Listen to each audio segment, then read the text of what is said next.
Dan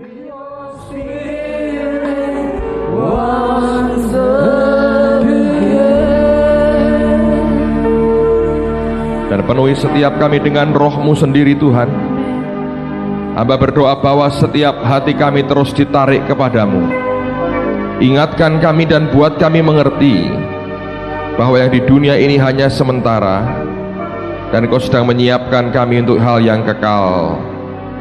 Tuhan, biarkan mata kami tidak berpaut dan hati kami tidak melekat kepada dunia ini, tapi hidup kami hanya berpaut dan melekat hanya kepadamu ya Tuhan Yesus.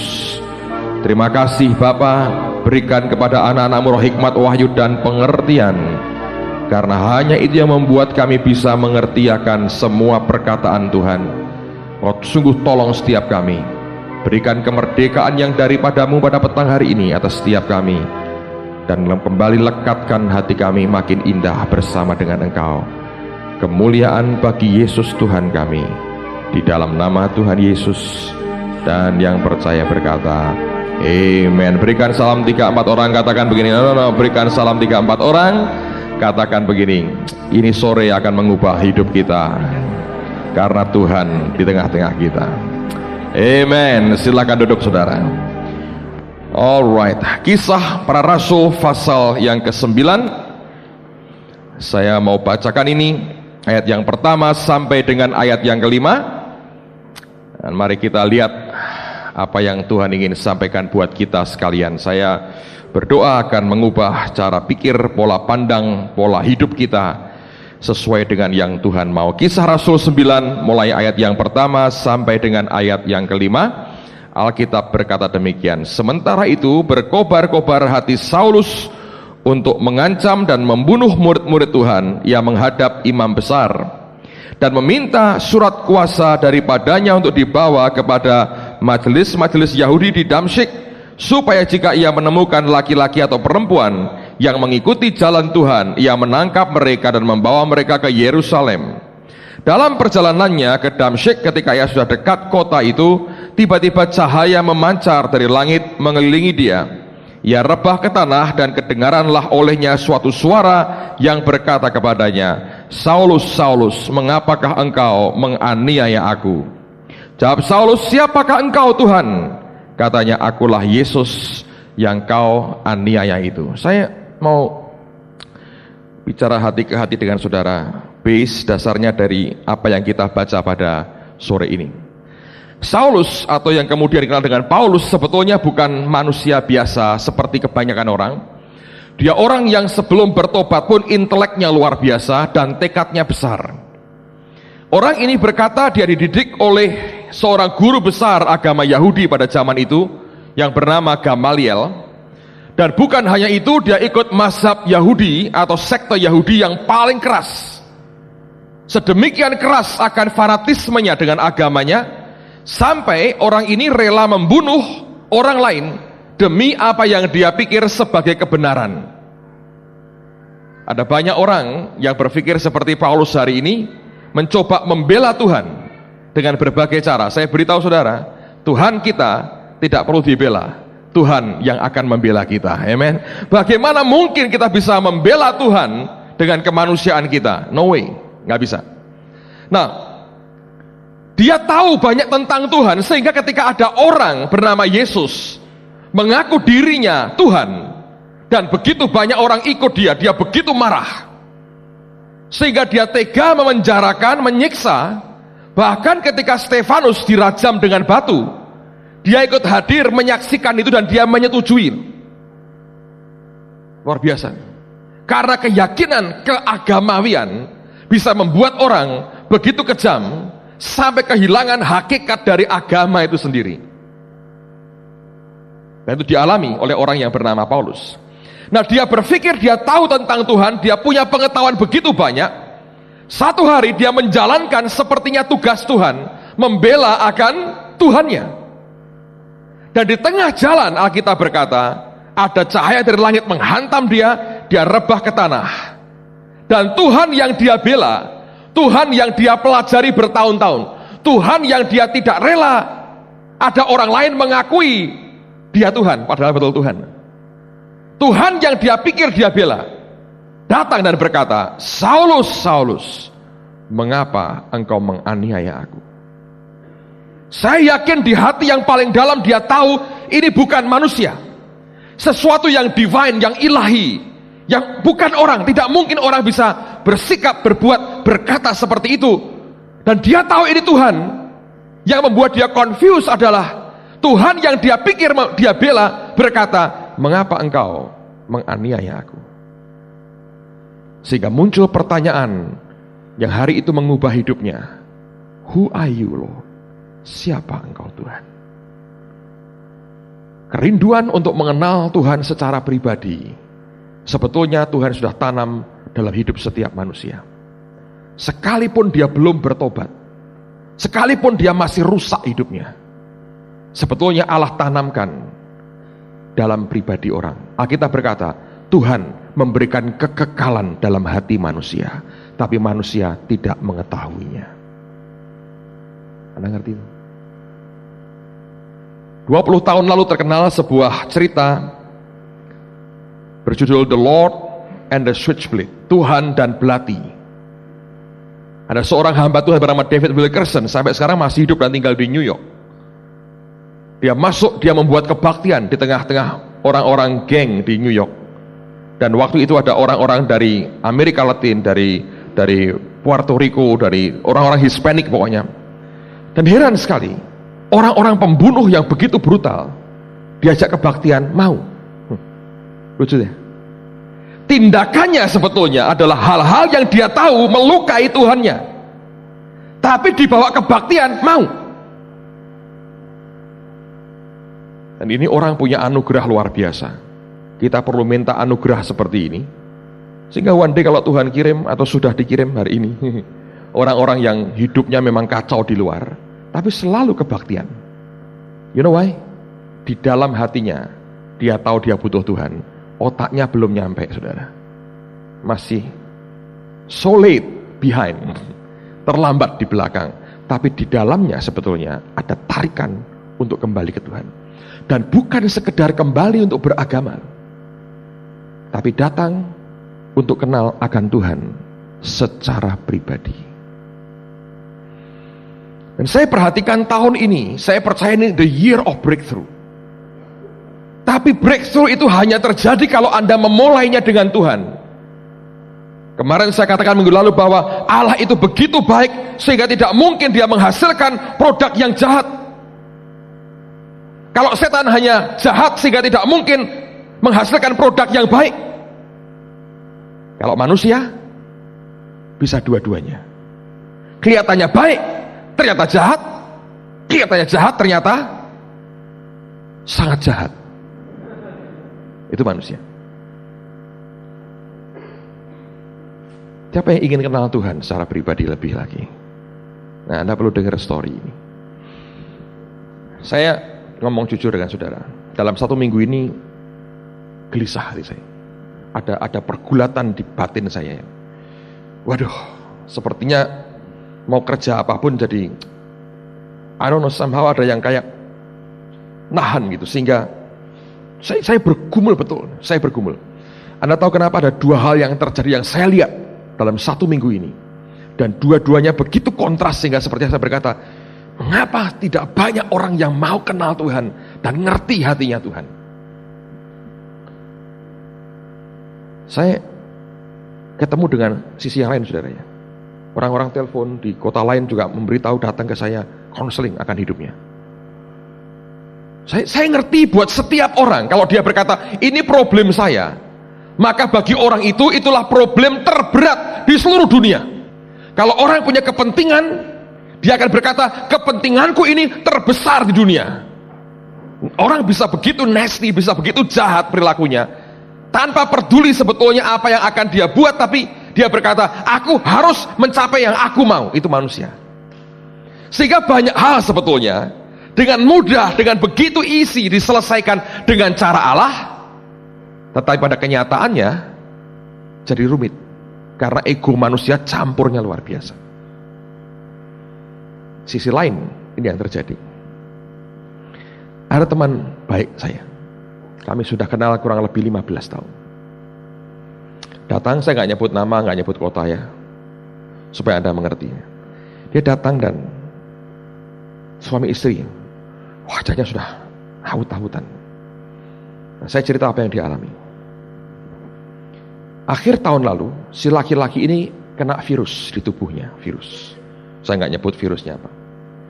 Akibat virus ini, beberapa organ tubuhnya itu membengkak, termasuk levernya itu membengkak. Dan kalau diobati, obat untuk menyembuhkan virus ini, satu organ diobati itu side effect-nya ke organ tubuh yang lain. Sehingga makin lama makin kacau. Dan dia tidak cepat nyadari dia kena itu, sehingga ketika tahu itu sudah terlambat, saudara. Dibawa ke rumah sakit, dan hatinya sudah nggak karuan, yang dia rasa sudah itu antara sadar tidak, saudara. Seringkali sudah merasa ingin les gitu. Kayak badannya itu mau hilang gitu. Lalu kemudian, dan beberapa hari itu dia mimpi. Nah, waktu itu dia telepon seorang pendeta hamba Tuhan, dia bilang, "Pak, aku sudah nggak kuat, Pak. Kayak mau hilang terus." Nah, waktu dia cerita itu, si hamba Tuhan ini hanya gini, "Aduh Tuhan Yesus, tolong Tuhan, Tuhan Yesus tolong." Itu hanya itu tok yang dia bisa omongin. Ternyata belakangan si hamba Tuhan ini ngomong, waktu dia telepon itu, Tuhan ngomong ke dia, mungkin akan aku bawa pulang dia. Umurnya baru 30 lebih, saudara. Dia hanya teriak-teriak, "Tuhan, tolong Tuhan, Tuhan, tolong." Lalu kemudian itu setelah ketika dia bermimpi, saudara. Ketika dia mulai masuk, jadi dalam kondisi antara sadar dan tidak itu, setiap malam dia mimpi yang sama. Mimpinya dia lihat orang-orang dimasukin karung, kemudian dimasukkan ke neraka. Dalam jumlah yang banyak, dia berkata mungkin ada 100 orang, dipegang, masukkan karung, teriak-teriak, dimasukkan ke neraka. Dia di situ, dia coba tolong. Dia bisa merebut beberapa orang, tapi dia bilang tidak banyak, Pak. Mungkin cuma 3 atau 4 orang. Yang lain masuk semua ke neraka. Dan itu mimpi seperti itu berulang terus setiap hari selama beberapa hari, saudara. Mungkin hampir seminggu dia cerita. Nah, saat terakhir mimpinya berubah. Dan di mimpi itu dia bertemu dengan Tuhan Yesus. Dia bilang jelas sekali, Pak. Nah, ketika Tuhan datang, Tuhan bawa ukuran, saudara. Seperti kayu gitu, ada ukurannya. Ada nomornya 1, 2, 3 sampai 9. Di bagian yang 9 itu diberi tanda merah. Terus Yesus ngomong dengan dia begini, jatahmu sebetulnya sampai di 9 ini. Tapi aku lihat, karena hidupmu selama ini begitu, nanti di titik ke-6 kamu tidak kuat, kamu pasti akan jatuh. Karena aku mengasihimu, sebelum engkau jatuh dalam dosa dan terhilang, maka aku akan bawa pulang hidupmu sebelum kau mencapai titik ke-6. Dan sekarang kamu sudah di ke-4. Tapi sebelum sampai ke-6, aku akan bawa kamu pulang.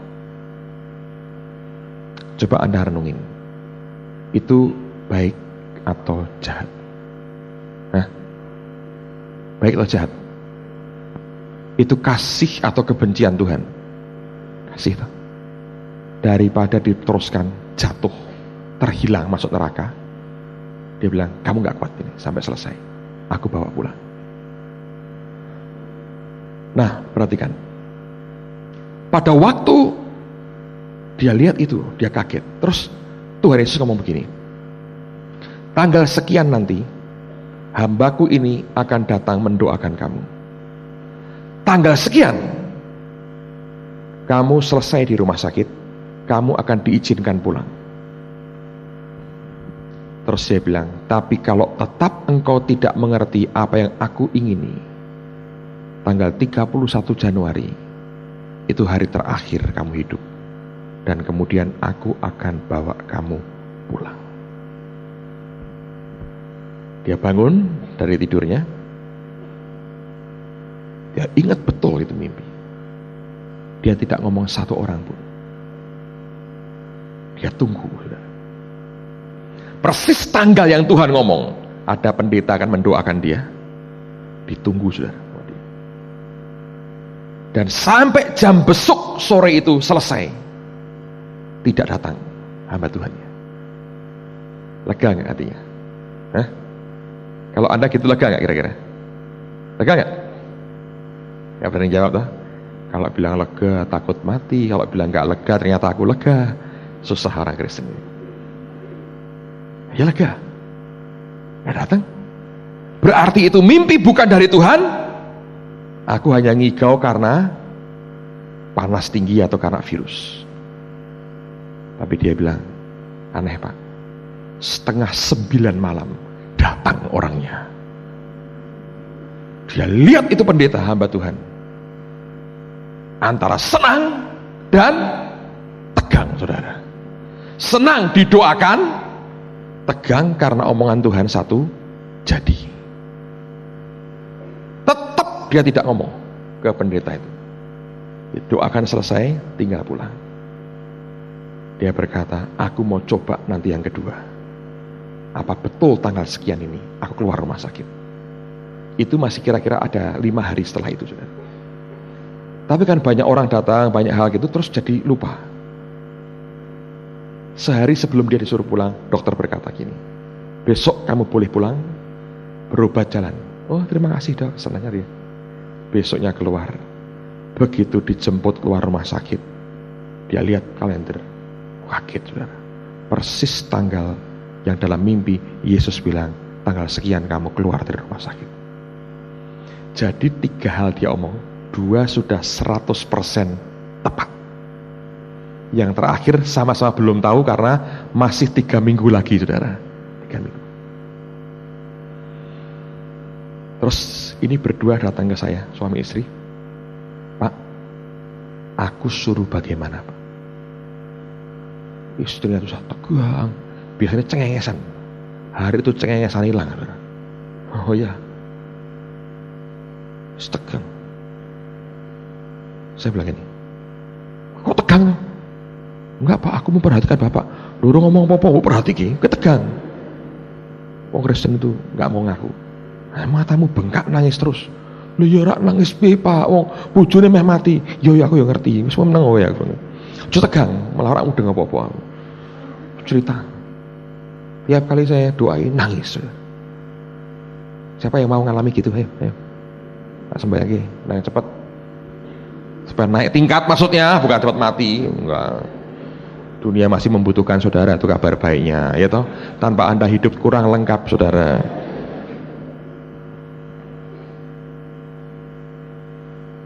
Nah, saya pada waktu dia cerita begitu, saya yang ngerti sebetulnya.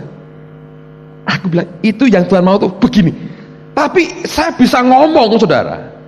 Tapi understanding itu bukan di sini soalnya. Di sini loh. Jadi kalau Roh Kudus tidak membuka hatinya dan mulai kenal Tuhannya mau apa, itu repot. Anda bilang, Pak kok bisa gitu ya? Sederhana kok saudara. Dengan Tuhan kita itu kan dibawa naik, ya kan? Kita berkata engkau akan naik dan tidak turun, jadi dibawa naik. Tapi untuk sampai ke puncak yang Tuhan tetapkan buat kita, itu perlu power dalam hidup kita, perlu kekuatan roh. Orang Kristen yang hidupnya sembarangan, main siksak saudara, seringkali off dari jalur Tuhan, tanpa disadari dia memboroskan energi rohnya, sehingga tidak akan mampu sampai ke situ. Karena begini, setiap tingkat itu ada bobot kemuliaannya, dan kata glory, kata kemuliaan artinya weight atau bobot, sesuatu yang beratnya luar biasa. Kalau Anda tidak punya konstruksi yang kuat untuk nanggung bobot kemuliaan itu dan Anda minta diangkat, jatuh nggak saudara? Jatuh. Itu masalah yang tidak disadari orang Kristen. Kita berlomba ingin naik ke atas, ingin lebih hebat di depan manusia, ingin terima kemuliaan lebih lagi, tapi tidak pernah mengizinkan Tuhan membangun manusia batiniah kita untuk sanggup nerima bobot kemuliaan itu. Di Indonesia kan sering dengar toh, begitu orang naik pangkat kawin lagi, heran toh. Karena apa? Nggak kuat. Dia pikir dia punya uang banyak, bisa berbuat apapun yang dia mau. Dia nggak tahan dapat duit segitu banyak. Nah, Tuhan mengerti ini, kalau kamu tak terusin sampai jatahmu, kekuatan dalammu sudah kamu buang untuk banyak hal yang sia-sia. Kapan itu? Ketika kita hidup dalam ketidaktaatan, hidup sesuai dengan kedagingan kita, hidup dikuasai emosi kita, hidup dikuasai perasaan kita, hidup dikuasai self kita, manusia kita, daging kita. Anda sedang menghamburkan kekuatan rohmu yang sebetulnya bisa dipakai untuk membuat engkau naik lebih lagi. Berapa banyak orang yang terhenti gara-gara kepahitan, sakit hati, marah, emosi, dendam yang tidak perlu. Saya seringkali berkata, jangan menari karena tabuhan kendang orang lain. Yang nabuh kendang joget dewi, saudara. Kita punya beat karena musik kita berbeda, beat kita berbeda, bukan kendangan seperti itu. Orang boleh berbuat apapun, jagai hatimu tetap manis di hadapan Tuhan. Ngapain menari karena orang lain pukul kendang? Nanti dia kesel diganti kaset, Anda joget terus, mati karena joget, meninggal karena tariannya sendiri.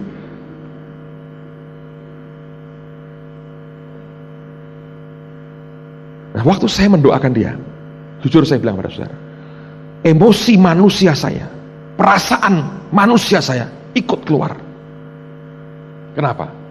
Karena saya pernah ngalami berdiri di posisi dia berdiri saat ini. Bahkan Tuhan memberi waktu saya nggak banyak. Dia diberi kurang lebih total itu hampir 40 hari, saudara. Sampai nanti akhir bulan ini. Sudah lewat berapa ini? Hah? Berapa belas hari? 13 hari lewat. Dia masih ada 21 hari lagi kan? Saya diberi waktu seminggu. Memang detailnya berbeda, tapi posisinya saya tahu, sehingga dengan gampang perasaan saya terhanyut ikut, seperti mau belain dia. Saya cerita ini hampir 2 tahun lalu, saudara, kejadiannya. Hari itu kami lagi liburan ini dengan keluarganya Pak Timotius dan Pak Ardian, kami ke Jogja. Nah, waktu libur itu sebetulnya ada hari di mana itu hari ulang tahun saya. Tanggalnya tentukan Anda sendiri. Nggak dikira jaluk sumbangan ya, orang apik. Lalu kemudian sehari sebelum ulang tahun saya, lagi di kamar, istri saya lagi benah-benah sesuatu, lagi duduk gini, saudara, sendirian, istri, anak-anak lagi keluar, nggak tahu kemana. Kayak Tuhan tuh hadir. Terus dia nemuin saya, dia ngomong gini, aku senang dengan apa yang selama ini engkau kerjakan. Aku senang. Anda kalau dia ngomong gitu senang nggak, saudara? Senang toh? Saya tidak. Deg-degan saya. Sebab Anda harus mengerti gini, kalau Tuhan ngomong, kata-katanya memang bagus, selalu bagus, ya toh? Dan memang dia selalu bagus. Tapi di belakangnya itu ada makna-makna terselip yang kalau Anda bergaul dengan dia, Anda ngerti, dan itu dalamnya lebih bagus lagi buat roh kita, tapi kurang nyaman buat daging kita, ya toh? Mana ada daging kok nuruti kemauan Tuhan, nggak ada. Dia ngomong gitu, deg-degan saya. Wah, saya bilang, aku ngerti yang terselip itu ngomong gini, aku senang, tapi belum cukup sampai di sini. Kamu harus naik tingkat lagi, karena itu sebentar lagi kamu akan masuk ujian. Itu yang terselipnya, saudara. Saya bilang, wah repot ya aku, diuji Tuhan. Tapi tidak pernah ngerti bahan ujiannya apa, kapan munculnya, bentuknya seperti apa. Kalau di sekolah kan masih mending, kecuali guru iseng, tes mendadak, gitu, supaya dia terkenal powerful, nurati angka muridnya dengan gagah perkasa, gitu. Ya, orang Indonesia suka gitu sih, nginjek orang lain. Jadi saya bilang, waduh, sejak itu nggak nyaman saya. Nah, waktu hari ulang tahun mereka pestakan saya, rotok tegel-tegel teman-teman saya ini, dibawa pesta di warung soto di stasiun kereta api Jogja, dan ditanggapkan itu orang ngamen pakai kendang, pakai bass gede dangdutan, happy birthday kayak dangdutan, saudara. Anda bisa bayangin makan soto di warung soto di stasiun kereta api Jogja, ningkrang begini, hari ulang tahun, belakangnya dangdutan, saudara. Luar biasa. Ada lagu lirikan matamu dan sebagainya. Saya ya baik nggak apa-apa. Terus 2 hari kemudian, saudara, 2 hari kami mau pulang, lagi ngepak pakaian di kamar pagi-pagi, sudah nggak enak. Aduh, ini pulang dari sini ujian. Tapi saya ngerti ini sudah dekat, tapi tidak tahu itu apa. Pagi-pagi 2 hari kemudian waktu pulang itu, Kesia anak saya ini masuk kamar saya. Terus dia dekati saya, dia bilang gini, "Pak, tadi malam aku mimpi." Dia ngomong gitu. Dek hati saya, ini dia. Dan saya langsung bisa ngerti itu, saudara. Ini masih soal aku dan soal hari matiku ini. Wes, percaya lagi masih soal aku mati ini. Saya bilang, terus terang saya tanya kan, mimpi apa Kesia? Dia bilang gini, aku mimpi tadi malam, Pak, nanti pada hari ulang tahunku. Nah, dia dengan saya lahir di bulan yang sama. Dia bilang nanti pada hari ulang tahunku. Dalam mimpi aku lihat papa mamah meninggal dunia. Aku ditemani Cik Ribkah. Dia ngomong, Kesia, papa mamahmu sudah dipanggil pulang sama Tuhan, tapi mayatnya tidak ditemukan. Itu hari ulang tahunku, Pak. Dan saya lihat, saudara, persis minggu depannya itu. Dan saya lihat lagi, itu hari-hari saya akan pergi berdua dengan istri saya ke Sydney untuk pelayanan. Marem nggak, saudara? Saya mau tanya sama saudara, Anda dikasih orang anakmu mimpi kayak gitu, yang engkau buat apa? Istri saya bilang, mimpinya cah cilik, dipikir no, cah cilik mimpi, usah dipikir no, ya, puji Tuhan, puji Tuhan. Tapi dia kan, saya belum cerita ke dia, apa yang tak rasa no. Saya bilang, dalam hati saya bilang, ini bukan mimpi biasa ya. Aduh, kita hati-hati, amblas tenan saya ini. Tapi saya bisa apa? Ayo. Kalau Tuhan yang menciptakan kita menentukan Anda mesti pulang kapan, Anda bisa apa? Paling so nangis, meninggal sambil menangis, itu paling gitu kan? Dengan kurang tenang, gitu kan gitu. Nah, itu malah rada medeni, saudara. Sing ngimpen-ngimpeni ya sing gitu-gitu itu.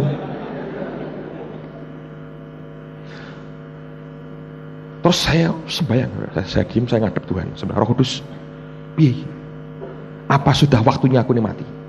Nah, sudah ya, minggu depan, tak cepat-cepat. Itu jam berapa kan, dan ini tak, tapi mayatnya nggak ditemukan. Aku mesti ngapain? Logikanya, saudara, logika saya mesti ngebel Pak Yusak, ngebel Bu Nani, ngebel Pak Dudi, sembahyang, saya bilang gitu lah. Tenan bablas sepora, kan gitu tuh. Nah, mereka kan mesti sembahyang kayak Tuhan, gitu kan? Terus dikonfirmasi atau tidak, atau ditenggingi kan? Begitu, saudara. Tuhan ngomongnya gini. Waktu Abraham diminta Tuhanmu nyerahkan Ishak anaknya, dia ngomong ke siapa? Apa dia ngomong ke hamba-hambanya? Tidak, Tuhan. Istrinya?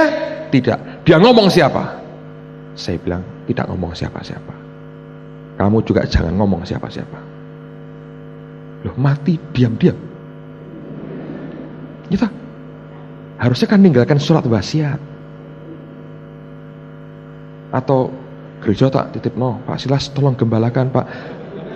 Ya toh, saya mau mati minggu depan. Loh kan ditoto toh. Bagus toh. Tidak boleh ngomong orang-orang. Hebatnya dalam hari-hari itu, belakangan saya tahu, beberapa teman termasuk Pak Mulyadi yang saya masih ingat, Rumah Damai, itu waktu mandi itu punya perasaan gini, kalau Pak Petrus Agung meninggal nanti penguburannya bagaimana? Kok bisa mikir pendeta nenek mati piye, itu kan hebat toh. Tapi bisa punya perasaan begitu, itu lebih dari satu. Yang saya ingat at least 3 itu. Di minggu yang sama punya perasaan seperti itu.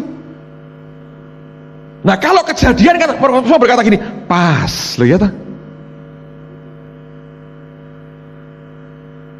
Anda kalau ngadepi gitu, Anda tanya Ribkah lah, itu pertama kali saya pergi bimbang, sampai saya undur sehari itu schedule saya, karena saya mau tanya Tuhan, kok Tuhan tidak ngomong apa-apa? Loh, Apa Bapak takut mati? Loh, kalau matinya tidak masalah, saudara. Tapi ini terus terang yang terjadi waktu itu. Anakku telu, cilik-cilik. Ini ada kepercayaan Tuhan soal gereja. Seyogianya, alangkah baiknya, gitu. Bahasa Indonesia yang baik dan benar ya. Ditoto dong. Anak saya ini sempurna loh, 100.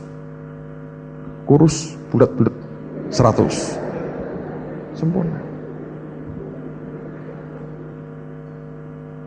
Saya kalau Anda masih punya bocah cilik-cilik, gitu, segini mau ditinggal berdua, bus diambil pulang. Nah, itu kan bisa mikirnya kan, nyanyi ini kok anakku ratapan anak tiri toh. Anda sekuat-kuatnya imanmu, minimal kan selelai kita punya hati orang tua toh, yang ingin lihat anak-anakmu tumbuh dengan baik, ya toh, dihantarkan sampai menikmati masa depannya. Semua orang kan bermimpi begitu. Saya gini-gini nggak terlalu jahat, saudara. Kadang-kadang.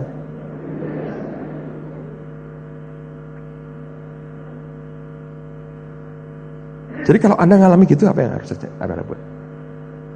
Saya jujur ya, seminggu itu sudah nggak bisa ngapa-ngapain. Tanya visi gereja sembuh rati, aku bilang pokoknya nyuargo wae, saya bilang. Cuma dengar. Selama seminggu saya sembahyang. Anda tahu batak betul istilahnya. Tanya Tuhan, bener, waktunya pulang. Seminggu loh. Hebatnya apa? Tuhan tidak ngomong apa-apa. Loh, hebat toh? Itu Yakub Alkitab berkata, he was left alone. Nah, ditinggalin sendirian. Akhirnya saya bilang dengan Ribka, tidak ada tanda Tuhan ngomong apa-apa. Mereka juga tidak membatalkan seperti yang saya inginkan dan harapkan. Tapi saya tidak berani bilang kata, bisakah ditunda lain waktu? Enggak. Dan saya takut sama Tuhan. Saya nggak berani main-main batal gitu kan. Saya bilang, berangkat ya? Berangkat. Sore itu ke airport di Semarang. Biasanya anak-anak saya tidak pernah antar kami di airport. Malah kalau kita pergi, Samuel, yang lain senang. Bye Pak. Dia punya agenda sendiri. Tidak ada yang marahin dia, gitu. Hari itu berbeda. Dan cuman itu tok, selanjutnya juga tidak pernah nganterin kami pergi lagi. Tanya nih, beliau di sini. Hari itu nganterin kami sampai di ruang tunggu di dekat tempat Anda ambil boarding pass itu. Dia peluk mamanya, mami, dia peluk lama sekali di depan mata saya. Anda mikirnya apa? Wah, tanda ini pelukan perpisahan. Gak selesai, dia keluar. Saya mah keluar. Gak lama, lari balik lagi. Ngapain? Meluk mamanya dok. Seakan tak ingin dilepaskan. Kalau Anda lihat gitu, hatimu ngomong apa? Jelas tak? Tanda sudah jelas. Sudah, dia pulang. Saya masuk ke ruang tunggu. Di hati saya bilang, nah mungkin terakhir saya lihat airport ini cukup bagus, mirip dengan di Los Angeles. Dan kemudian disesit, pulang saya. Kok gagah Pak? Joboni. Dalamnya ya, tadi anyam sama diwenyeti saya, diinjek-injek rasanya saya gak karuan. Saya bilang, Tuhan tak serah, aku tidak ada lagi di point of no return, nggak bisa balik. Setelah nunggu mau boarding, saudara, jalan berdua sama istri saya. Mungkin baru 5-6 langkah, saudara, kira-kira jalan. Itu di pavingnya ada yang jeglong gitu, kakinya bisa masuk gitu, klak, terkilir. Sakitnya luar biasa. Dia langsung berhenti. Saya lihat dia bengkak langsung. Saya bilang gini, dalam hati ini, jangan-jangan Tuhan mengubah pikiran. Dia suruh batal, sing mati aku tok. Jadi dibawa pulang. Begitu. Anda kalau sudah di situ tuh seakan-akan semua itu mengarah ke satu tujuan loh. Tapi kalau Anda ngalami yang saya alami, pikirannya sama. Nah, istri saya bilang, apa kamu batal aja?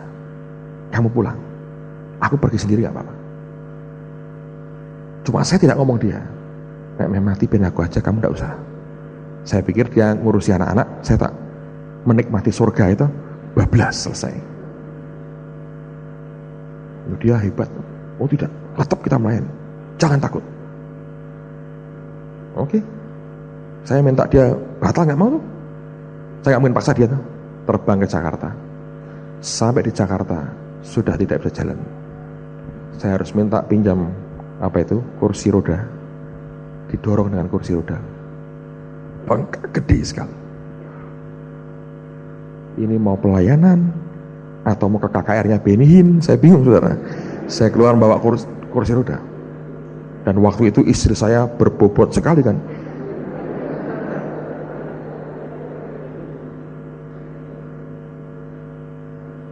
Saya bilang, wah sudah begitu keputusannya, ini susah dirubah.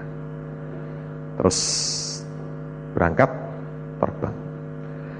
Dari Jakarta ke Sydney sekian jam itu, tanda kenakan sabuk pengaman tidak pernah dipadamkan, merah terus, karena itu goyang terus saudara, cuacanya buruk.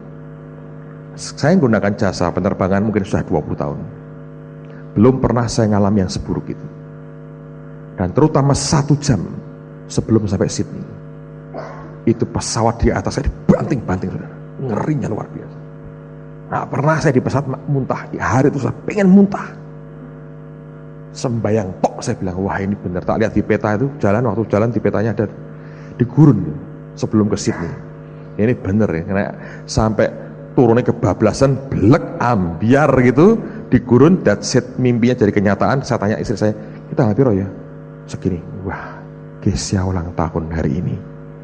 Jadi saya bilang, inilah saatnya. Saya pikir, bablas tenan. Itu pramugari bawa nampan sampai ke pelanting. Kencengnya luar biasa, goncangnya kencang sekali. Biasa saya bahasa roh terus, saya melu-melu bahasa roh. Saya tanya gini, Tuhan Roh Kudus, apakah ini saatnya kami harus pulang? Engkau berkata pulang, baik Tuhan, aku siap pulang sekarang. Yang lain engkau take care, engkau sanggup pelihara anak-anakku, sanggup pelihara gereja ini. Tidak tergantung satu orang, engkau sanggup. Tapi aku mau pulang hari ini. Saya sudah gitu jangan goyang, malah kecemplung neraka. Pulang. Masuk surga juga harus dengan iman kepada Yesus. Amen. Yakin selamat, saudara. Aku ditebus oleh darah Yesus, pulang ke rumah Bapak. Selesai urusannya. Kalau Anda, Tuhan jangan, malah nyemplung neraka tangan. Artinya engkau tidak percaya sebetulnya. Pulang. Pokoknya pulang. Mungkin sudah terlalu sering diomongi Pak Yusak. Pulang itu enakku, pulang itu enak. Aku minta pulang, belum dikasih gitu. Kalau Anda sudah sakit berat, ngambil Pak Yusak pasti diomongi, pulang saja, ngapain menderita, ngetek-ngetek duit katanya. Minta dijemput Tuhan, pulang katanya. Selesai perkara, nikmati kerajaan surga. Lalu Anda sakit hati. Karena masih ingin hidup, ikatan dengan dunia belum lepas, saudara. Itu masalahnya. Nah, pada waktu itu, saya sembahyang. Tuhan, kalau engkau berkata pulang, aku siap. Saya ngomong, tanya soal hidup mati saya, jawabannya aneh. Jawabannya berupa pertanyaan. Ngomongnya gini, kalau gereja A, kalau punya berhala, kira-kira menurut kamu berhalanya apa? Saya bilang, oh menurut aku kira-kira ini Tuhan. Yo bener. Kalau gereja B punya berhala, berhalanya apa? Ya ini Tuhan. Kalau C, tak jawab. Terus terakhir dia bilang, nah, kalau gerejamu berhala, ada berhala, berhalanya apa? Ngerti saya, kayak orang ditampar mukanya. Terus saya ngomong sama istri saya, yang Tuhan tanya gini-gini, aku jawab gini-gini. Setelah dia tanya, kalau gereja kita ada berhala, berhalanya apa? Sambil bahasa roh melirik saya. Berhalane Petrus Agung katanya. Ayo kok pinter dengerin. Iya aku pinter saiki. Dan saya langsung ngerti apa yang dia mau. Saudara. Saya bilang, Tuhan, apa engkau melihat hambamu ini sudah jadi berhala bagi orang-orang lain? Tuhan bilang, belum. Lalu apa yang aku mesti buat, Tuhan? Seperti kemudian pada waktu itu Tuhan berkata gini, jaga hatimu. Jadi, Anda nangkep poinnya Tuhan. Dia bilang jaga hatimu. Hati langsung pelong. Saya ngomong, orang situ mati awake dhewe. Kamu kok ngerti?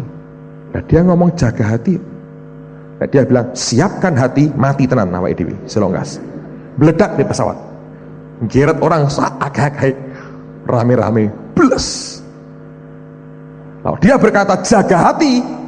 Berarti saya masih diberi umur, nggak tahu sampai kapan, dan selama itu harus jaga hati. Nah dia bilang siapkan hati, bye-bye saudara. Langsung itu saya yakin. Amin Tuhan, saya bilang, tapi engkau yang harus tolong aku. Jaga hati, karena aku tidak bisa jaga hati dengan kekuatanku sendiri. Begitu selesai itu pembicaraan, reda badainya. Reda. Gak lama reda, landing. Ambok kita mau reda enak, landing. Keluar dari airport, dorong kursi roda. Pendeta yang jemput kaget. Lupa ada apa? Terkilir. Acara dia pertama sampai Australia, pijet. Tapi hebatnya istri-istri saudara, urapannya luar biasa. Satu hari pijet, hari berikutnya sudah jalan shopping. Loh, luar biasa itu. Itu kalau tidak urapan khusus seorang istri, tidak bisa. Laki-laki tidak punya nyali seperti itu. Believe me. Laki-laki akan ngatang-ngatang di tempat tidur, mah keimbangan mah aku mah. Tapi kalau istri begitu lihat mall, sakit apapun lupakan dia. Malamnya cekot-cekot lagi, saudara. Lain cerita itu. Makanya Anda jangan menghina sama istrimu. Istri itu penolong, bukan perongrong, penolong. Tapi Pak dia kan tak duit loh, itu karunia. Suami cari uang, istri menghabiskan itu supaya lancar, saudara.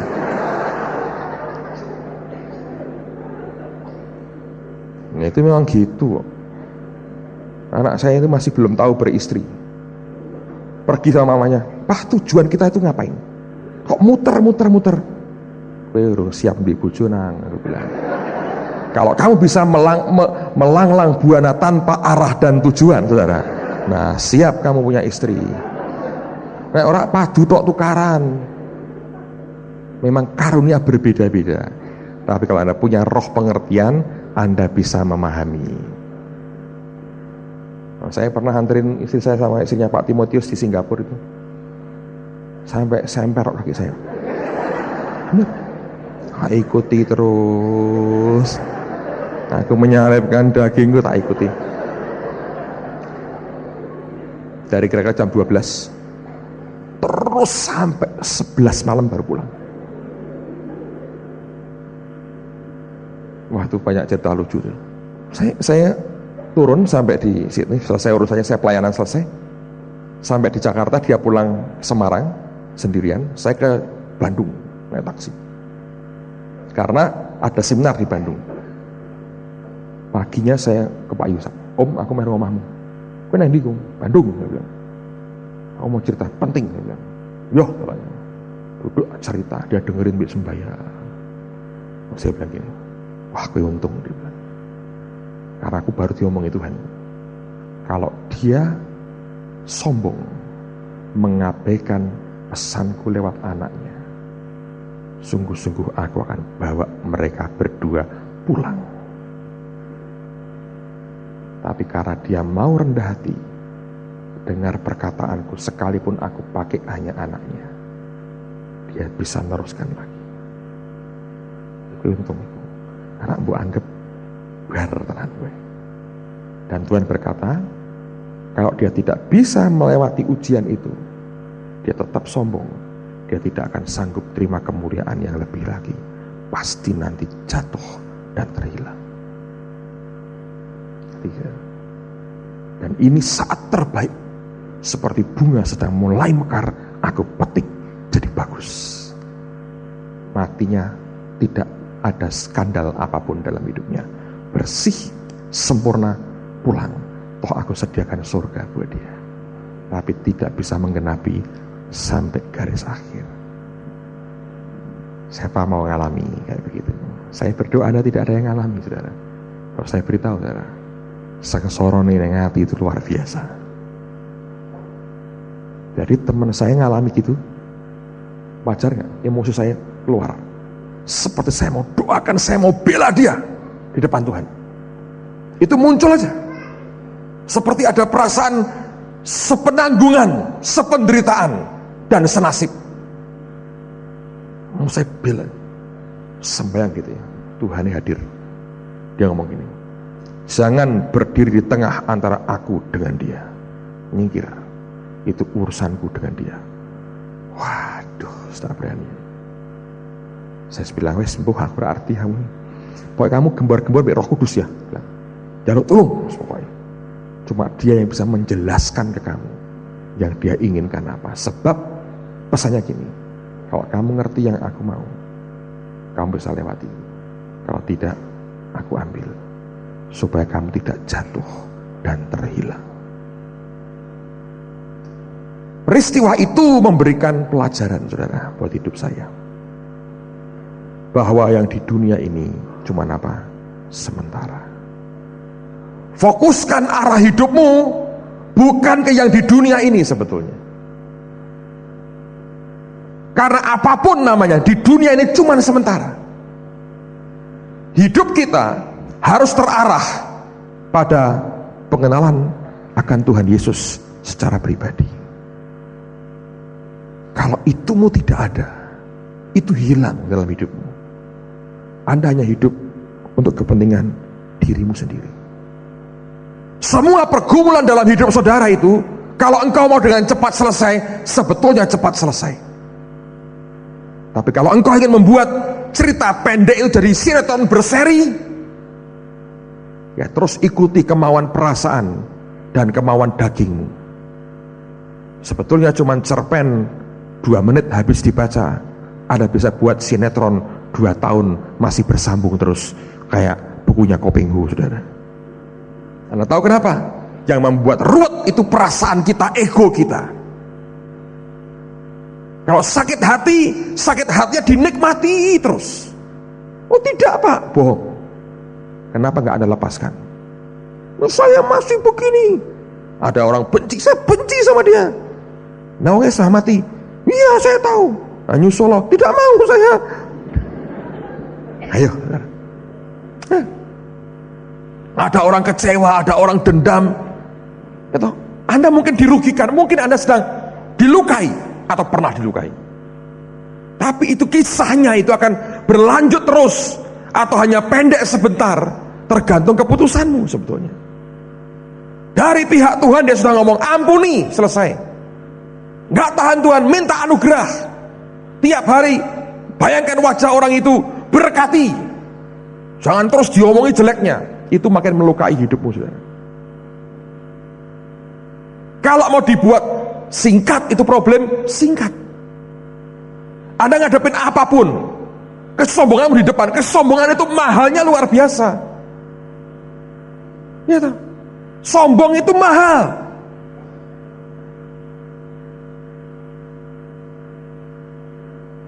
Anda punya uang untuk beli mobil harga let's say 100 juta. Tapi karena gengsi kau paksa dirimu ambil yang 300 juta.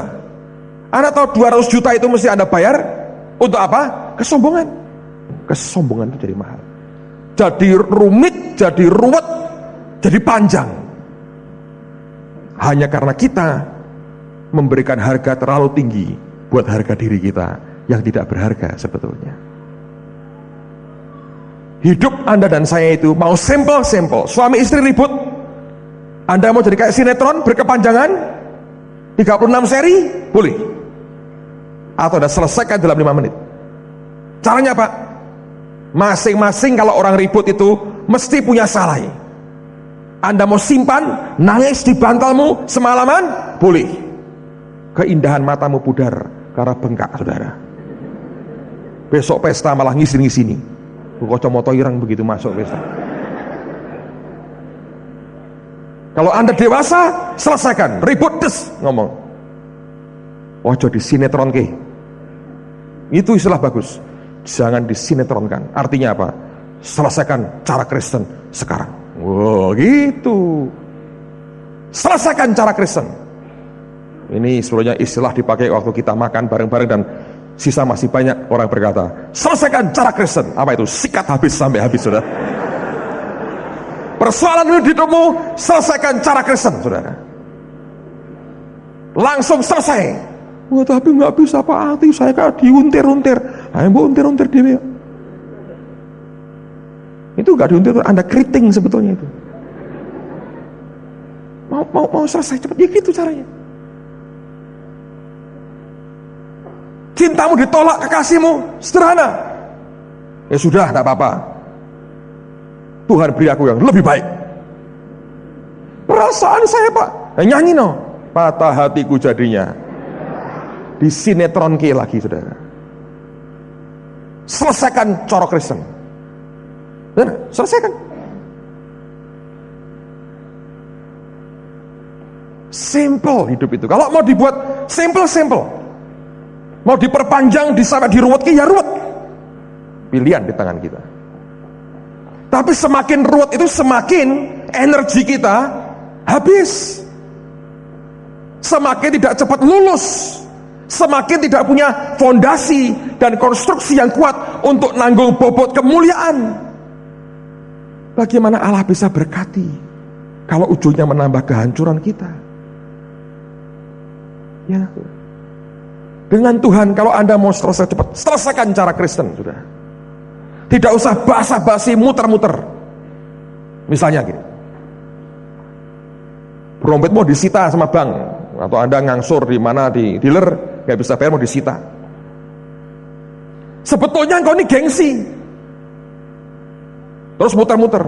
Alkitab berkata, konseling sana, konseling sini. Ya bagus. Kalau saya nggak mau, saya terus terang. Tuhan, gengsi aku Tuhan. Kalau ini disita, malu aku. Engkau jangan berkata, engkau dipermalukan Tuhan. Tidak. Orang tidak ketemu dia, ketemunya kita, saudara. Yang malu kita sebetulnya. Ngomong terus terang. Aku yang malu, engkau tidak Tuhan. Kalau boleh, selamatkanlah mukaku ini. Nah, kalau dia berkata, rapopo nang, rendah hati, disita rapopo tak hati jaguar. Ya amin, sitalah Tuhan. Nah, selesai urusannya. Entah kapan itu ya, atau nggak tahu, tapi kan lumayan dapat janji. Daripada kehendakmu yang jadi, ngomongnya dalamnya nek isojo ya Tuhan. Ini kan beda toh. Itu yang membuat itu jadi disinetronkan itu. Selesaikan cara Kristen. Nanti malam makan ngomong sama keluarga, selesaikan cara Kristen. Persoalan, selesaikan cara Kristen. Gitu, selesai urusannya. Banyak hal dalam hidup kita. Anda mau dramatisir begitu rupa sampai panjang urusannya, atau Anda mau berkata apa? Selesaikan cara Kristen. Ribut atau terus enak ribut. Sebar ya ribut ya. Ayo, salaman. Orang tuh di kampung bilang, "Wawuhan." Wes, udah enggak usah lagi. Selesai. Udah selesai. Kok ngerti Pak? Wah, aku bukan yang kampung, tahu. Selesai urusannya. Terus hitungan lagi sama nyonyai itu apa itu? Pengumpet atau apa? Boleh. Mau layangan malam-malam boleh. Selesaikan cara Kristen pokoknya. Urusan itu jangan diperpanjang terus. Sampai bilang, nyesel aku kawin sama kamu. Saya milih ya Anda sendiri. Saya ngoyak-ngoyak diapeli jam 5 sudah ditongkrong ini omahe kowe dhewe. Kok dulu aku enggak ngerti ya, masih ngerti sopo. Tapi kalau Anda mau selesaikan cara Kristen, selesaikan. Jangan terhanyut dalam perasaan terus itu, saudara. Kayak dibuai, waduh. Itu pernah kejadian. Orang, saya pernah ceritanya. luka batinnya itu nggak sembuh-sembuh. Doa pelepasan terus. Didoakan seger, sukacita. Besoknya nangis-nangis lagi, kayak hampir kayak orang stres. Tahu? Ada masalahnya? Setiap orang didoakan, masuk kamarnya, pasang tip Rahmat Kartolo. Patah hatiku jadinya. Ya patah lagi. Sambungi lagi, malah naksir pendeta nih. Itu sudah kawin belum? Anaknya sudah 2. Oh ya maaf katanya. Gitu. Bukan saya loh, bukan saya, orang lain.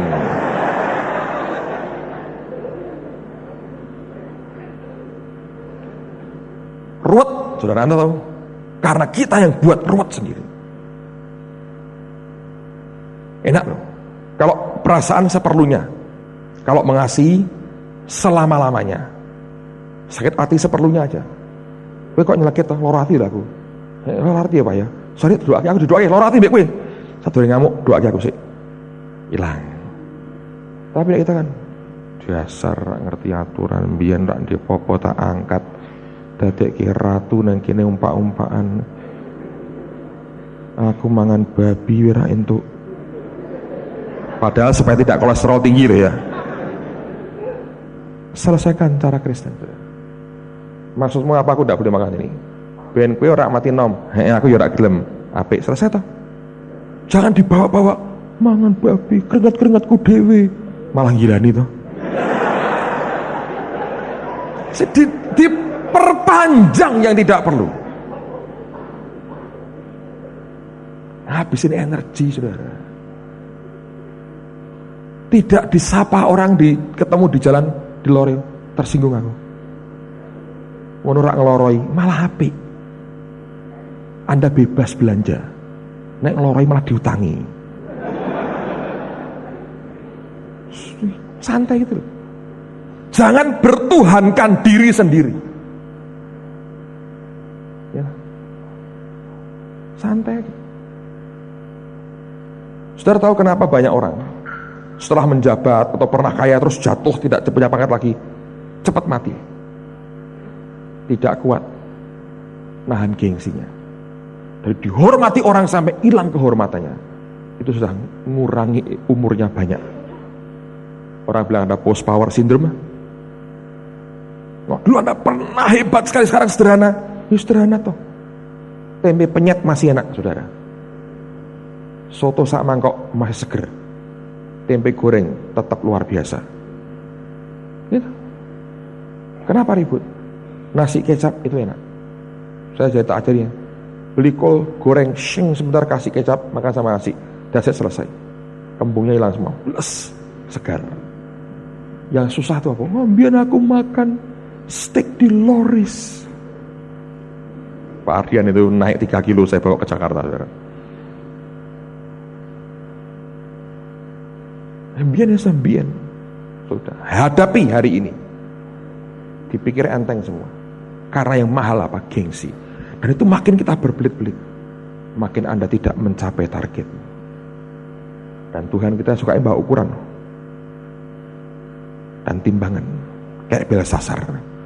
Mene tegal ufarsin. Kamu ditimbang, didapati terlalu ringan. Dan diputus Tuhan. Mulai hari ini, masuki tahun 2004 dengan hati yang melekat kepada Tuhan. Nanti Anda ketemu breakthrough-mu di situ. Sebab semakin engkau melekat kepada Yesus, semakin Dia menganugerahkan kepercayaannya dalam hidup kita. Amen. Mari berdoa sama-sama. Arahkan hatimu ke Tuhan yang baik.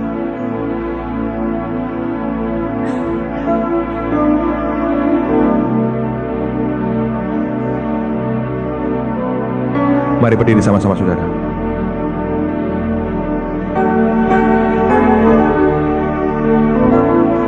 Tuhan, biarkan mata kami tertuju kepadamu senantiasa, terarah hanya kepada Tuhan yang luar biasa. Biar pandangan kami tidak terarah kepada dunia, tapi tertuju hanya kepadamu. Terima kasih Tuhan.